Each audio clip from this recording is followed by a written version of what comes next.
Hey everybody, it's Kevin with Maller Painting. Today I'm going to show you our process if someone wants to go from a single to a double, and how we prep the drawer face to get ready for that and get ready for primer. First thing we're going to do is we're going to pop off the single knob here.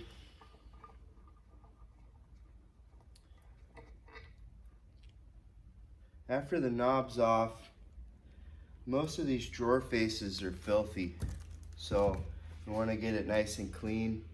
We like to use a product called Crud Cutter. You can pick this up at Home Depot or Sherwin-Williams. Another good product is Spray 9 or M1 paint deglosser. So these three products are our preferred three products. I don't know that any of them works a little better. I definitely like the spray bottle, and then the other, probably the best one, is the Crud Cutter, because you can buy, you can refill your spray bottles. The other brands you can't, and then this one you gotta apply to a rag and use with the rag. So it's kind of nice to be able to just be able to spray a little bit on here. And then we're gonna take a rag and clean this sucker off real good. Real important. And a lot of guys just start sanding. If you sand this without cleaning it first, the sandpaper is actually going to smear that grease into the pores of the wood, and you find you won't have as good adhesion down the road. You may end up having some chipping and some weird issues, or your primer won't adhere correctly, or your primer will have some sort of a reaction as well. And you never really know what was on the drawer before. I mean, we've had some times where people will spray, you know, waxes and wipe waxes and weird stuff on there to make them look nice, and that wax is really hard to get off. Just do my back real quick here and get this nice and clean, especially right here in this little groove. Lots of grease from fingers, lotions. Okay, so I got a little dirt off that.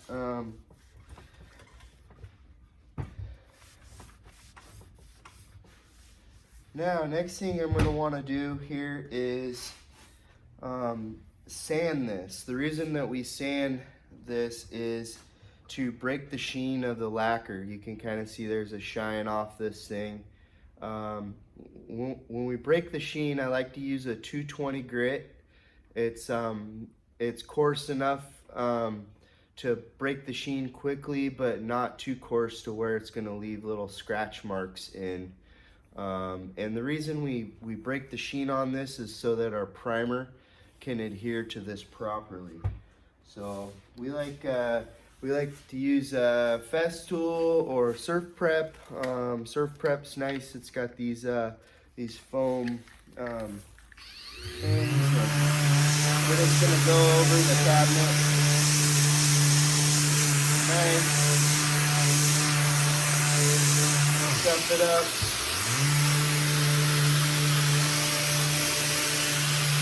All edges.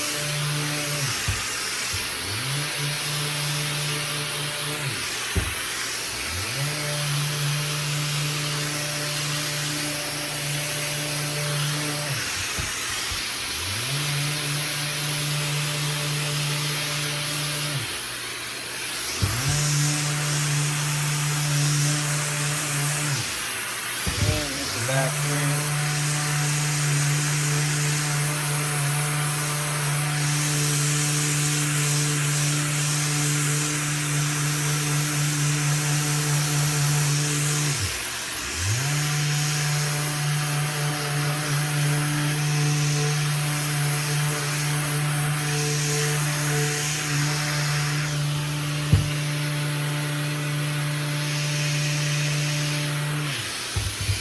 Okay.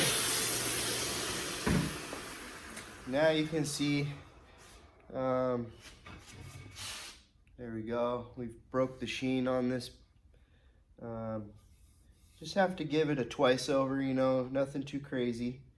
And then you can inspect around, and if you see any other garbage or whatever, you can give it a little additional sanding by hand.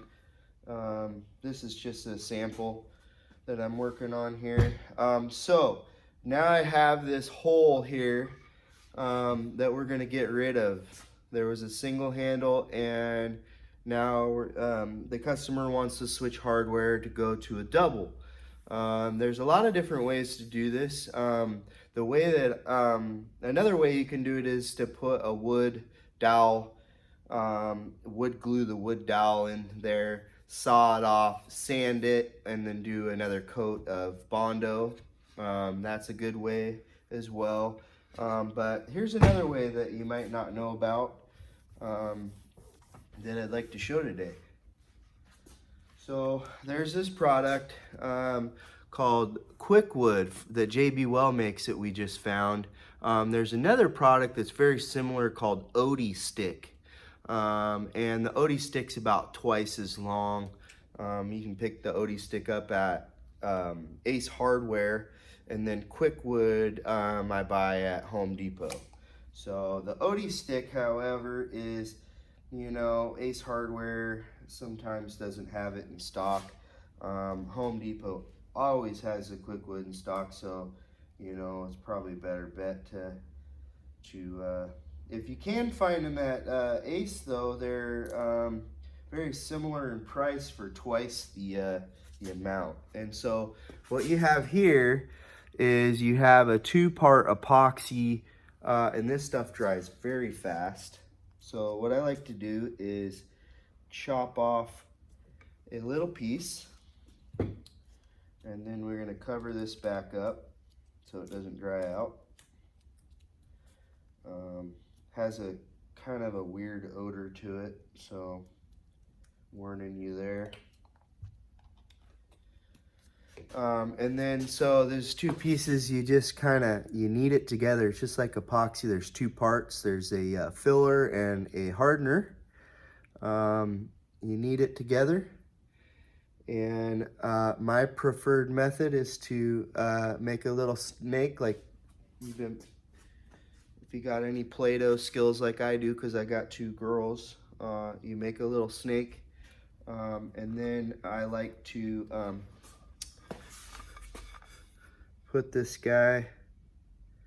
put my finger on the back of the hole, and I'll push it down until I can feel it with my other finger, and there we go. That's it. And then I'll put my finger on this side, and I'll come at the back too, and I'll push from this way.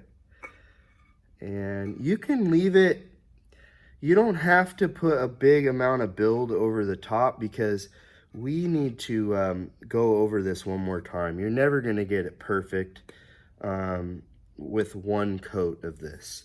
This just gets really hard fast. So this is just kind of like a filler, if you will. So in less than 10 minutes, this is going to be hard as a rock. So everything I've kneaded that's left over is garbage. So don't mix more than you need. You can always mix more. And I try and leave it so that there's very minimal sanding left on here. There. Now I have it pre-filled. I'm gonna clean this off here, because this is gonna get hard really fast. And then any additional Quickwood that you got on anything, clean it off. Clean off your fingers really good, because in 10 minutes time, this is gonna be hard as a rock, hard as oak. So there we go.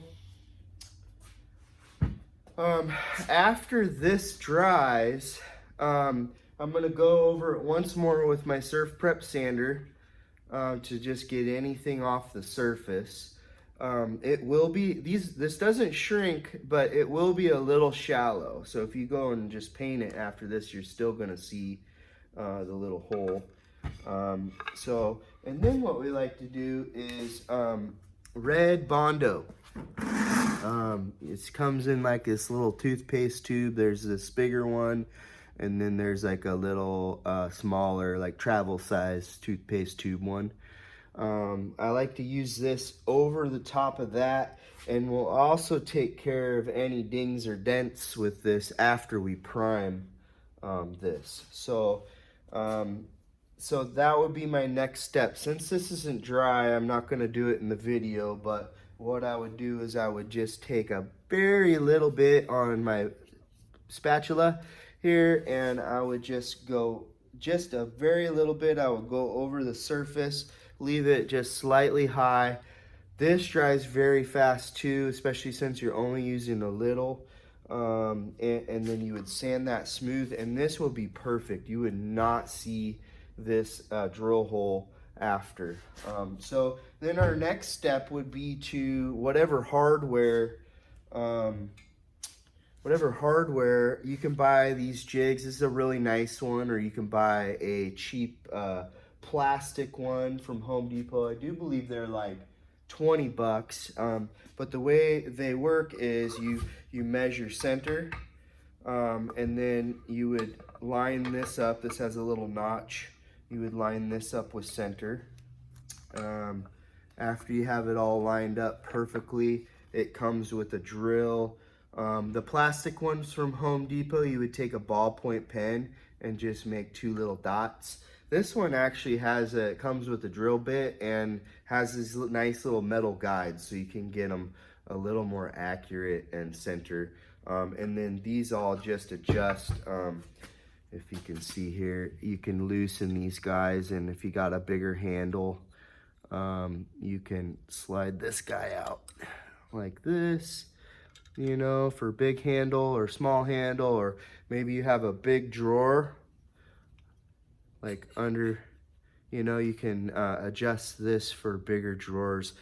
I will say the $20 cheap plastic ones, they work very well for small kitchens, but if you get into a big custom kitchen with some big square drawers, it will not reach down far enough to go center on some of the big box drawers. This one, however, will go up to a 14.5-inch drawer face, because you could measure it at 7 1/4 or 7.5 and get down there to the center. Let's check on this.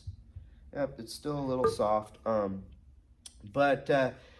Next, I would drill these out. I like to drill out before primer. That way, if I mess up, I can fill it with my quick wood and you know, fill it all, do my red Bondo before primer, and then after primer you will not see those drill holes. So anyway, I hope this was helpful. Stay tuned. I'm gonna start hitting you up with the how-to videos here. I hope you guys enjoyed this, if you guys are interested in getting your cabinets painted or have any questions, you can visit our website at www.mallerpainting.com, or you can call my direct phone. Cell phone would be 503-410-6366. Thank you. Go Blazers, and hope you guys have a blessed day.